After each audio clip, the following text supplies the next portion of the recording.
अस्सलामुअलैकुम, कैसे हैं सब? उम्मीद करती हूँ सब ठीक होंगे अपने घरों में, अल्लाह का शुक्र है जी हम भी ठीक हैं। बस जी यहाँ से हो गया व्लॉग का स्टार्ट। दरअसल उठते ही नहीं मैं आ गई थी मुझे कुछ टाइम भी लगा था। नाश्ता वगैरह बनाया, नाश्ता तो मैंने आपको दिखाया नहीं, उसके बाद जी मैंने अपने बेटे को लिया। आज था संडे और मैंने कहा कुछ शॉपिंग कर ली जाए, घर का कुछ जो चीज़ें ख़त्म हैं, गोश्त ख़त्म था तो यहाँ पे फिर मैं आई थी दुबई शॉप में। दुबई मीट शॉप पे यहाँ पे बहुत ही फ्रेश, बहुत ही ज़बरदस्त गोश्त मिल जाता है जैसा आपको चाहिए, पीसेस में जिस तरह से आपने कटिंग करवाना है, मतलब बहुत ही शानदार। तो यहाँ से फिर मैंने गोश्त लिया, कीमा लिया, पाया लिया और यहाँ से ये मैंने सामान खरीदा और मैंने फिर जी पैक करवाया कुछ, कुछ मैंने हड्डी के बगैर लेना था, उसके लिए फिर मुझे वेट करना पड़ा वहाँ पे। और ये वहीं पे प्लांट था बहुत ही ज़बरदस्त जो मैंने आपको दिखाया था, मैं पूरा कैच नहीं कर पाई, उस मनी प्लांट की बेल पूरे शॉप पे फैली हुई थी। तो वहाँ से फिर आ गई मैं अपनी मनपसंद बेकरी पे, ये वो बेकरी है जो मुझे बहुत पसंद है, इसकी क्वालिटी A1 शानदार है। कोई भी चीज़ इनकी लें, कोई भी सामान इनसे लें, बिल्कुल फ्रेश। हम इनकी ब्रेड खाते हैं। जब से माशाल्लाह से मैं अपने घर पे आई हूँ, हम लोगों ने अपना ये घर बनाया, 5 साल हो गए हैं मुझे। यहाँ की हम लोग बेकरी खाते हैं, बहुत ही शानदार, बहुत ही फ्रेश कि इनके काउंटर डेली के डेली खाली हुए पड़े हैं। यहाँ पे हमने ब्रेड का स्टार्ट लिया था, जब हमने ब्रेड इनसे लेनी स्टार्ट की थी तो थी 80 रुपीज़ की बड़ी वाली, 90 की हुई और अब जी 170 की इनकी ब्रेड है। इन 5 सालों में, ख़ास तौर पे इन 2 महीनों में हर हफ़्ते रेट बढ़ा है। लेकिन हम फिर भी इन्हीं की खाते हैं क्योंकि क्वालिटी भी है, ब्रेड अच्छी खासी है और बहुत ही मज़े की है। इसलिए जी हम फिर अपना जो है कॉम्प्रोमाइज़ नहीं करते प्राइस पे, जब चीज़ अच्छी है तो फिर वहीं से ही खानी चाहिए। और ये मेरी फ़ेवरेट पेस्ट्रीज़ हैं और जब मैं खुद जाऊँ ना तो फिर मुझसे रहा नहीं जाता और इस तरह की मैं चीज़ें पेस्ट्रीज़ वग़ैरह ले लेती हूँ। कुछ ना कुछ मैं एक्स्ट्रा ज़रूर ज़रूर लेके आती हूँ।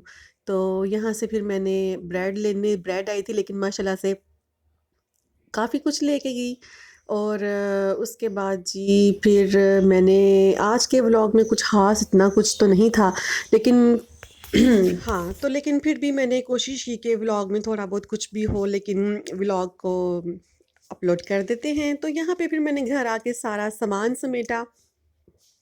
कुछ फ्रूट्स लिए थे, वेजिटेबल्स ली थी, वो मैं उनको कैप्चर नहीं कर पाई। दरअसल हर जगह लोग एक जैसे नहीं होते, वो फ़ौरन देखते हैं कि भई है कि मोबाइल में निकाल के तो ये वीडियो ले रही हैं। तो बहरहाल मुझे थोड़ी-सी हेज़िटेशन हो गई, तो मैंने फिर इतने वहाँ पे मैंने नहीं क्लिप लिए। तो यहाँ पे ये जो मैंने गोश्त लिया था, कीमा लिया था, पाया वगैरह लिया था, वो मैंने सारा अपना समेटा आके सारा सामान मैंने इसको आते ही फ्रीज़र में लगाया। वॉश नहीं मैंने किया कि जब मैंने इनको पकाना होगा तो मैं सुबह के टाइम ही एक गोश्त को या कोई चीज़ हो उसको बाहर निकाल के फिर इनको वॉश करके मैं पका लूँगी। अभी इसको मैंने ऐसी ही फ़िलहाल पैकिंग में ही फ्रीज़ कर दिया था। ब्रेड ली थी जो बहुत ही फ्रेश थी, ब्रेड मेरे घर में बहुत खाई जाती है और मैं भी बच्चों को मना नहीं करती हूँ क्योंकि ये बहुत ही अच्छी, बहुत ही जो है बनी होती है, इसमें उस तरह की मुझे नहीं चीज़ फ़ील होती कि मैं बच्चों को मना करूँ, तो इसलिए फिर ब्रेड जो है ये आराम से खा लेते हैं ना, तो इसलिए फिर मैंने 2 ले आई थी क्योंकि हमारी एक दिन में माशाल्लाह से ख़त्म 1 ब्रेड हो ही जाती है। तो मैंने कहा चलें जी मैं 2 इकट्ठी ले जाती हूँ। तो ये जी अब जा रहा था फ्रीज़र में, फ्रीज़र का सामान कि चलें जी जल्दी से अब ये मुझे सब कुछ क्लीन करना था किचन। सभी चीज़ें मैंने हर जगह पे लगानी थी क्योंकि मैंने आज बनानी थी जी निहारी, निहारी बनानी थी और माशाल्लाह से बहुत ही मज़े की बनी, बहुत ज़बरदस्त बनी। यहाँ पे थोड़ा मैंने हड्डी वाला गोश्त लिया था, अब एक मैं ट्रे निकाल लूँगी, उसकी बनाऊँगी मैं निहारी और थोड़ा-सा फिर मैंने गोश्त निकाल लिया था निहारी के अलावा भी वो मैंने अपने अब्बू जी के लिए बनानी थी टिंडियाँ गोश्त। फिर उसको मैं आगे वो भी बनाऊँगी, तो बस मूड यकीन कीजिए यहाँ पे बिल्कुल भी नहीं था कि मैं कुछ पकाऊँ, लेकिन पकाना तो पड़ेगा ही। लेकिन मैं जब सोचती हूँ कि मैंने अब्बू के लिए अपने कुछ बनाना है तो मैं फ़ौरन एक्टिव हो जाती हूँ। यहाँ पे मैंने निहारी बनानी थी तो मुझे निहारी बनाते हुए ही याद आया कि मैंने अब्बू के लिए खाना बनाना है। फ़ौरन मैं एक्टिव हो गई, मेंटली तौर पे भी और फिज़िकली भी। और यहाँ पे फ़ौरन फिर मेरे पास सेवइयाँ मुझे याद नहीं थी, मैंने वो मँगवाई बेक पार्लर की। तो फिर मैंने यहाँ पे दूध सेवइयाँ बनाई और फिर मैंने अपने अब्बू के लिए टिंडियाँ भी बनाई। यहाँ पे मैं बना रही हूँ निहारी। निहारी के लिए मैंने ऑयल लिया था। ऑयल के अंदर मैंने लहसुन और अदरक को इस तरह से अच्छी तरह से चम्मच चलाया और मैंने लाइट ब्राउन किया। इसमें डाल दूँगी मैं गोश्त। गोश्त के बाद डाल देंगे निहारी मसाला, अच्छी तरह से बुनाई करेंगे। ये देखिए माशाल्लाह से कितना ज़बरदस्त गोश्त है। और उसके बाद इसके अंदर मैं 8 गिलास पानी के डाल के, लेकिन ये 1 केजी था, इसके अंदर मैंने 4 बड़े गिलास पानी के डाल के इसको मैंने जल्दी से प्रेशर लगा दिया था। आटे की बुनाई की थी मैं। आटा ऐसे घोल के पानी में कभी भी नहीं डालती मैं, पहले उसको फ्राइंग पैन में सोते करती हूँ। सोते करने के बाद थोड़ा सा ठंडा किया, फिर पानी में मिक्स किया और फिर मैंने निहारी में डाला। आप यकीन जानिए इतना ज़बरदस्त फ्लेवर आएगा, बिल्कुल बाज़ार जैसा, बल्कि बाज़ार से भी अच्छा। और यहाँ पे जी तो हो रही थी निहारी तैयार। दूसरी तरफ मैंने कहा कि मैं अब्बू के लिए बना लेती हूँ टिंडियाँ। तो ये देखिए मैंने टिंडियों को बहुत ही साफ़ सुथरा अच्छा सा प्यारा सा करके पानी में डिप कर दिया था कि ये कहीं ब्लैक ना हो जाए। और साथ ही साथ मैंने इनके लिए दूसरे जो इसके लवाजमात हैं, टमाटर लहसुन प्याज वगैरह सब कुछ, वो मैंने जी यहाँ पे रेडी करके रख लिया था। और मैंने कहा पहले मीठे में बना लेती हूँ कुछ, उसके बाद मैं टिंडियाँ बनाऊँगी। तो ये जी यहाँ पे जा रही थी अब्बू के लिए फ्राइंग पैन में वो सेवइयाँ बनाना शुरू की मैंने। और यहाँ पे मैं थोड़ा सा पहले इसको 1 चम्मच ऑयल के अंदर मैं हल्का सा लाइट ब्राउन करूँगी। सिर्फ आधे मिनट के लिए सेवइयों को चलाऊँगी, उसके बाद मैं डाल दूँगी पानी। जब पानी में सेवइयाँ नरम हो जाएंगी उसके बाद मैं दूध डालूँगी। 1 इलायची भी मैंने डाली थी। और यहाँ पे जी वो जब मेरी निहारी रेडी हो गई थी तो निहारी मैंने निकाल के उसी प्रेशर कुकर को साफ़ करके मैंने इसके अंदर अब्बू के लिए गोश्त भूना। ये गोश्त देखिए कितना ज़बरदस्त लग रहा है। उसके बाद मैं इसके अंदर टिंडियाँ डाल दूँगी। टिंडियाँ डाल के जी पानी बिल्कुल भी नहीं डालना, ये खुद ही बहुत पानी छोड़ती हैं। और इतना ज़बरदस्त बिल्कुल ड्राई ड्राई बहुत मज़े का ग्रेवी वाला टिंडियाँ गोश्त रेडी हुआ था। आई होप अब्बू को बहुत पसंद आया होगा। मैंने अब्बू को कॉल करके पूछा तो नहीं, लेकिन मुझे यकीन है कि अब्बू को पसंद आया होगा क्योंकि मैंने जब टेस्ट किया था तो मुझे बहुत अच्छा लगा था। यहाँ जी मेरा छोटे वाला बेटा बहुत नाराज़ था, रो रहा था। उसको दरमियान वाला बेटा उठा के लाड करता हुआ रूम में ले गया। अब मैं उसके लिए उसकी फरमाइश पर जी मुझे निहारी नहीं खानी, मुझे मिर्च लगी है, तो मैंने उसके लिए प्लेन ऑमलेट, ये बहुत शौक़ से खा रहा है। पहले ये भी नहीं खाता था, ये सिर्फ वो फ्राई अंडा खाता था, जूस वाला अंडा उसको मेरे बच्चे बोलते हैं जी, जूस वाला अंडा चाहिए, तो वो खाता था। अल्लाह का शुक्र है कि अब ये नमक मिर्च वाले प्लेन ऑमलेट पे आ गया है। इंशाल्लाह अगले सालों में ये दूसरा ऑमलेट भी खा लेगा। अच्छा जी, यहाँ फिर मुझे सारे बच्चों को निहारी दी, लेकिन इस बच्चे के लिए मुझे स्पेशल ये वाला फिर अंडा बनाना पड़ा, साथ इसको स्लाइस देने पड़े, क्योंकि मैं बिल्कुल भी इस हक़ में नहीं हूँ कि बच्चे रात को भूखे सो जाए, चाहे उनकी कोई पसंद की चीज़ नहीं बनी ना, मुझे फिर भी कुछ ना कुछ उसके लिए करना पड़ता है कि बच्चे बस भूखे ना सोएं, कुछ ना कुछ ये खा लें।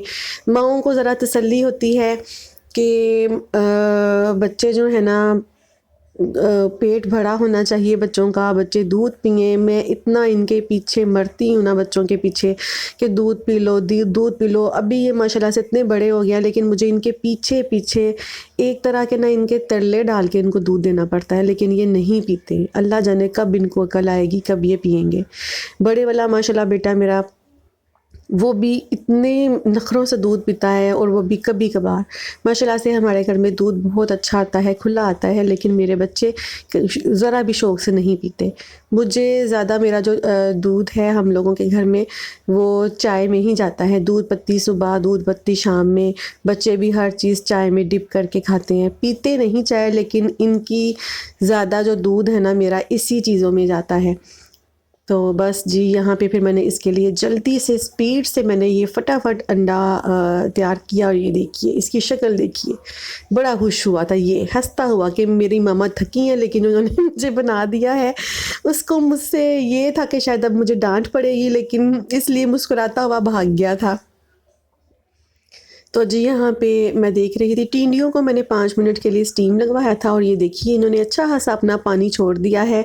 ऊपर तड़ी भी बड़ी शानदार आ गई थी और ये देखिए कितनी ज़बरदस्त दूध सोइयाँ लग रही हैं। और यहाँ पे जो अब इनका मैं पानी खुश करूँगी और थोड़ी-सी भुनाई करूँगी। भुनाई के बाद जब इसका ऑयल ऊपर आ जाएगा तो फिर हम इसके अंदर धनिया डाल देंगे। अच्छा जी, सुबह हो गई, फिर मैंने अब्बू को वो सारा सामान भेज दिया था जो मैंने अब्बू के लिए सेवइयाँ और सालन बनाया था। और यहाँ पे जी मेरी फ्रेंड के घर से मुझे आया शादी का कार्ड। इतना ज़बरदस्त शादी का कार्ड है कि मैं आपको क्या बताऊँ। माशाल्लाह से अल्लाह ताला इनके नसीब अच्छे करे और इनकी जोड़ी सलामत रखे। इतना प्यारा ये कार्ड आया, मुझसे रहा नहीं गया। मैंने कहा चले जी मैं आपको दिखाती हूँ। एक्चुअली इनके 2 बेटों की शादी है और ये देखिए ये पर्स बना हुआ है और इसको हम बाद में ज्वेलरी बॉक्स के लिए भी यूज़ कर सकते हैं। और एक्चुअली मैं इसके अंदर ज्वेलरी ही डालूँगी, यहाँ अपनी लिपस्टिक्स वगैरह रखूँगी। तो ये देखिए नीचे पूरी वेलवेट है, ऊपर पूरी लकड़ी है। लकड़ी के अंदर ये डिज़ाइन बना हुआ है काफ़ी लचक वाला और बड़ा ही खूबसूरत। ऐसा नहीं है कि ये टूट जाए या ख़राब हो जाए। मेरा नहीं ख्याल कि जिस घर में भी ये गया होगा कि वो इसको वेस्ट करेंगे। और इसके अंदर 3 जी बड़े प्यारे हतूत थे, एक बारात का, वलीमे का और मेहंदी का। और मुझे बहुत ही खूबसूरत ये लगा था। इसका बाहर वाला भी बिल्कुल हैंडबैग की तरह था, कवर, और अंदर से ये पर्स टाइप था और बहुत ही प्यारा था। और मैंने सोचा आपको दिखाती हूँ। ये जी देखिए अब किस तरह की नई-नई डिज़ाइनिंग, नई-नई पैकिंग में शादी के कार्ड आ रहे हैं। बस जी अपनी-अपनी चाहत और खुशी की बात है। और अल्हम्दुलिल्लाह अल्लाह का शुक्र है जी। ये देखिए धूप कितनी मज़ेदार, कितनी प्यारी धूप थी। मुझे बहुत ठंड लग रही थी, मेरे पाँव ठंडे थे, मेरा सर ठंडा था, मेरे शोल्डर में पेन था और मैं फिर ना धूप पे आके बैठी 10-15 मिनट, बहुत सुकून मिला। और यहाँ पे जी बन रही है अब शाम की चाय। और ये देखिए ये मैं बाज़ार से जो कप लेके आई थी। मेरे घर में कप जो है बहुत टूटते हैं, एक्चुअली बच्चों से नहीं मुझसे टूटते हैं। तो मैंने सोचा कि नॉर्मल रेंज के छोटे कप लेके आती हूँ कहवे के लिए। हम लोगों के मेरे पास ना कुछ अब बड़े कप थे, कहवा भी उसी के अंदर पीते थे। कोई आ गया तो उसको भी बड़े कप में कहवा देना पड़ता था। फिर इसके लिए मैं कहवे के लिए, ये मुझे बड़ी प्यारी शेप लगी थी इनकी नीचे से, तो फिर मैं ये वाले कप लेके आई थी कि कहवे के लिए और चाय के लिए ना ये वाला साइज़ ठीक रहेगा। और जी मैं गई थी जब ये शॉपिंग करने, तो मैंने अपनी बहन की तरफ चक्कर लगाया तो उसने दिया मुझे अचार में गिफ्ट। अचार और बहुत ही ज़बरदस्त, बहुत ही मज़े का था। मैंने वहाँ बैठ के भी खाया। बैंगन आलू बनाए हुए थे। मैंने उसे कहा झटपट मुझे जी बस फटाफट ना बैंगन आलू दे दो। उसने मुझे बैंगन आलू प्लेट में डाल के दी और मैंने अपने हाथों के साथ मैंने खाए और खूब इंजॉय किया। साथ में ये अचार खाया। अचार उसने मुझे साथ में भी दे दिया। तो ये देखिए माशाल्लाह से सुबह, खूबसूरत सुबह और नरम-नरम धूप, बहुत ही मज़े की। तो मैं जी छत पे आई थी जब, तो यहाँ पे मैंने ये भी शूट किया था। आपको दिखाती चलूँ कि मैंने अपने छत पे ना इनके लिए ये नेट लगा दिया है ताकि ये जो खरगोश है ना हमारे और ये जो डक है, ये पूरे छत पे ना घूमें और जगह-जगह ये गंद ना डालें। पहले पूरे छत को ये गंदा कर देते थे। अब माशाल्लाह से मैंने सारे छत की सफाई करवाई और यहाँ पे ना हमने इनकी बाउंड्री वॉल्स बना दी थी कि ये अब इसी के अंदर ही रहें। और बाकी सारा जितना भी गंद था ना छत पे, सारा साफ़ करवाया और छत बहुत ही साफ़ सुथरा हो गया। इंशाल्लाह अगर मैं कल छत पे गई तो दिखाऊंगी कि छत कितना नीट एंड क्लीन हो गया है। और इनकी जी हमने बाउंड्री वॉल्स बना दी हैं। अब ये खरगोश और डक इससे बाहर नहीं आएंगे, अपनी हदूद में रहेंगे। और ये देखिए इतना खूबसूरत इनका घर बनाया मेरे बेटे ने। ईंटों का घर बना के ऊपर शीट बिछा दी है और पत्थरों का ट्रैक बना दिया है सेंटर में और साइडों पे जी तूड़ी बिछा दी है। और ये बड़ी धूप में बैठे हुए मज़े से एंजॉय कर रहे थे। और अब सारा छत साफ़ सुथरा है। पहले हमने यहाँ पे इतने ज़्यादा प्लांट्स लगाए थे जो इन खरगोशों ने ना सारे खा छोड़े और सारे छत पे तबाही मचा दी थी। और अब इंशाल्लाह ताला छत हमेशा साफ रहेगा। तो चलिए जी मुझे दुआओं में याद रखिएगा, सब्सक्राइब ज़रूर कीजिएगा, लाइक कीजिएगा। तो सब्सक्राइब ज़रूर कीजिएगा। ओके, अल्लाह हाफ़िज़।